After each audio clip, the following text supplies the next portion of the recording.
वेणुगोपाल ने बिल्कुल ठीक कहा। उन्होंने कहा कि भाई आप जब होम मिनिस्टर उधर से कोई बोलता है टोका टोकी, आप उनको कुछ नहीं करते, इधर से आप मार आफत किए रहते हैं।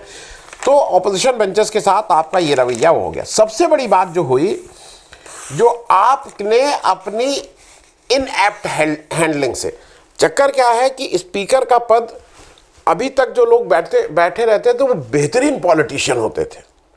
रवि रे, सोमनाथ चटर्जी, मतलब पॉलिटिशियन भी थे।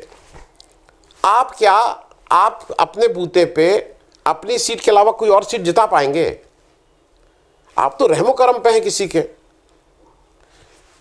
मेरा कहना यह है कि जो इस पद पे बैठने वाले लोग थे वो अपने में ताकतवर और मजबूत लोग होते थे, पेशंगमा। मतलब मैं पुराने लोगों की बात नहीं कर रहा हूं, मैं तो पिछले 20, 25, 30 साल के लोगों की बात कर रहा हूं, हैवी वेट्स। आपका क्या है? आपको तो उनको प्रोटेक्ट करना है जिन्होंने आपको यहां बिठाया है, उनके जो दोस्त हैं उनको भी प्रोटेक्ट करना है। और इस गफलत में आप क्या कर रहे हैं?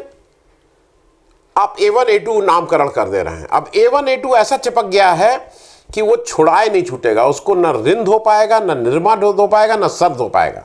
अब A1 A2 तो चिपक गया। और ये केवल अगर इसकी कहानी कभी कही जाएगी तो इस नामकरण के सबसे बड़ी जिम्मेदारी आपकी है। आप बार बार कल नेता वो आप मोरालिटी की बात समझा रहे थे, परंपराओं की बात आप समझाते हैं राहुल गांधी को बार बार। आपको शर्म नहीं आती ये कहते हुए? 17वीं लोकसभा में 90 से ऊपर सांसदों को आपने निलंबित किया था एक साथ, याद है ना? उस समय परंपरा कहां गई थी? 21 से 23 दिसंबर, अगर मैं सही मुझे याद है, 2023 में 21 से 23 दिसंबर या 21 से 23 नवंबर में आपने संसद में इंपॉर्टेंट कानून पास करवाए थे। ये जितने जो नए CRPC और ये सब आए हैं, इन लोगों को सस्पेंड करके बाहर निकाल के। और किस लिए आपने निकाला था? क्योंकि आपके लोग, आपकी पार्टी, बीजेपी की पार्टी के एक लोकसभा सांसद के माध्यम से कुछ लोग संसद के अंदर कूदे थे, पर्चे फेंके थे, उस पर चर्चा की बात करना चाह रहे थे, इसलिए आपने उनको सस्पेंड किया था। और आज आप परंपरा याद दिला रहे हैं। फिर मुझे ऐसा लग रहा है कि आप जो काम कर रहे हैं ना, आप कभी कभी मुझे लगता है कि आप जैसे लोग रहें तो इंडिया गठबंधन का काम आसान हो जा रहा है। काम आसान इसलिए हो जा रहा है, अग्निवीर पर आप चारों खाने चित्त हैं ये सरकार, और वो अग्निवीर को जितना डिफेंड करने की कोशिश कर रही है उतना सरकार और धंसती जा रही है। वो दलदल होता है ना, दलदल खींचना शुरू करता है धीरे धीरे धीरे धीरे धीरे, और उस दलदल से आप जितना निकलने के लिए हाथ पैर मारते हैं वो उतनी तेजी से खींचता है। अग्निवीर इस भाजपा की सरकार का दलदल है। आप जितना बाहर निकलने की तेजी से कोशिश करेंगे आपको वो उतना ही खींच के नीचे ले जाएगा, क्योंकि आप जितना रोकेंगे उतना फायदा है। आप एक बार भी पूरे उसमें, भाई आप भी तो पढ़ते हैं, आप भी सोशल मीडिया में जाते होंगे, क्योंकि आप देखते तो वहां कहा, ये कहा, वो कहा। आप और धनखड़ जी खूब पढ़ते हैं कि किसी ने क्या कहा।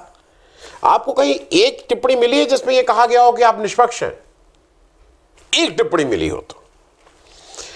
आप बार बार राहुल गांधी को नियम पढ़ने की बात कहते हैं। वो इस संसद में संसदीय पर, आप 2003 में MLA बन गए थे, इसमें कोई दो राय नहीं है। 2004 से राहुल गांधी आपसे ज्यादा इस लोकसभा में है, तो सीनियरिटी अगर लोकसभा की है तो आपको उनको जो बार बार सिखाते हैं ना संसदीय पर, आप पढ़ लीजिए, आप नियम, शर्म तो आपको इसलिए आनी चाहिए कि इस 18वीं लोकसभा में जब आप 5 साल का टर्म पूरा कर चुके हैं और जब आपको दूसरी बार पद पे बिठाया गया है, तो आपकी पार्टी के लोग याद है ना, जब प्राइम मिनिस्टर की स्पीच और ये सब जब हो रही थी, जब राहुल गांधी की स्पीच पे प्राइम मिनिस्टर टोका टोकी कर रहे थे, नेता विपक्ष की स्पीच पे जब प्राइम मिनिस्टर टोका टोकी कर रहे थे, तो आपकी पार्टी के लोग नियम बुक आपको पढ़ाने को कह रहे थे, आपसे कह रहे थे पढ़ लीजिए। ये सब तो है मौजूद, तो आप पहले पढ़ लीजिए। विपक्ष नहीं कह रहा है, आपकी पार्टी के लोग कह रहे हैं कि नियम बुक ठीक से पढ़िए। और आपकी पार्टी के लोग नहीं, आपके गृह मंत्री जो इस सरकार के हैं वो कह रहे हैं कि स्पीकर जी हमें वो दीजिए, प्रोटेक्शन दीजिए, हमें प्रोटेक्शन दीजिए। आपसे कहा जा रहा है you are failing in your duty, in the eyes of the home minister of India, mister speaker sir, you are failing in your duty. ये आपका गृह मंत्री कह रहा है। और एक तो आपने एक और परंपरा कर दी, राहुल गांधी ने बिल्कुल आपको ठीक से एक्सपोज कर दिया। आपके पास बगले झांकने के, जब राहुल गांधी ने बताया कि आप किस तरह से नरेंद्र मोदी के सामने नतमस्तक हो गए थे, याद है ना, और फिर आप कहने नहीं ये तो मेरा संस्कार है।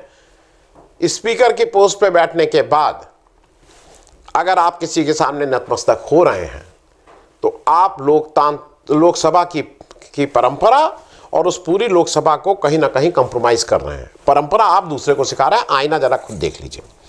अब मैं एक दो चीजें इसलिए बता दूं कि बार बार कहा गया, मोदी जी ने कहा कि भाई 17वीं लोकसभा में ऐसा कीर्तिमान स्थापित कर दिया कि वैसा कीर्तिमान तो आज तक कोई स्पीकर नहीं हुआ। तो आपने क्या कीर्तिमान स्थापित किए हैं वो भी जरा जान लीजिए। कीर्तिमान नंबर 1, 17वीं लोकसभा मतलब 2019 से 2024 की लोकसभा में कुल 221 बिल पास हुए। उसमें से एक तिहाई करीब 34-35% बिल, परसेंट बोल रहा हूं, एक तिहाई बिल 1 घंटे से कम बहस में पास कर दिए गए। मतलब पास पास पास। ये आपकी संसदीय परंपरा है। 13% बिल 1 से 2 घंटे की बहस में पास कर दिए गए। देश की नियति हो रही है, बन रही है। और 22% बिल 2 से 3 घंटे की बहस के बाद पास कर दिए गए। केवल 30% बिल, ओनली 30% बिल 3 घंटे या उससे ज़्यादा की बहस उसमें हुई। देश का ये संसद जो है वो देश का भविष्य बनाती है, देश के करोड़ों लोगों की नियति बनाती है। उसके पास 1 घंटे से कम समय में उसने देश के लोगों की नियति 1/3 बिल में लिख दी। एक और डेटा है, एक डेटा यह है कि आपको कहा जा रहा था ना कि आप जैसा तो कोई हुआ ही नहीं, आपने संसदीय मर्यादाओं का कितना उल्लंघन किया उसका एक डेटा देख लीजिए, समझ लीजिए। जो 17वीं लोकसभा थी 19 से 24 वाली, उसमें जो स्टैंडिंग कमेटी को बिल भेजे जाते हैं कंसल्टेंसी के, भाई इसमें देखिए इसमें क्या है, वो केवल 16% बिल आपने रेफर किए। केवल 16% बिल इस पार्लियामेंट में हुए। इससे पहले जब सुमित्रा महाजन जी थी, बीजेपी की सरकार थी, Modi ji chief prime minister थे 2014 से 2019, तब भी कम से कम 28% बिल को स्टैंडिंग कमेटी के पास भेजा गया था। और यूपीए सरकार का आंकड़ा भी मैं दे रहा हूं, बहुत पुराने नहीं दे रहा हूं, सिर्फ ये 4 का दे रहा हूं, 2 यूपीए 2 आपके। 2004 से 2009 के बीच जो लोकसभा थी उसमें 60% बिल को स्टैंडिंग कमेटी के पास भेजा गया था। और 2009 से 2014 की सरकार थी, यूपीए 2 जिसको बोलते हैं, उसमें 71% बिल को स्टैंडिंग कमेटी के पास भेजा गया था कि भाई इस पर राय मशवरा करिए, डिस्कशन करिए। आपके यहाँ 16% है। तो आपने जो अच्छा चलाया वो क्या चलाया ये ध्यान रखिएगा।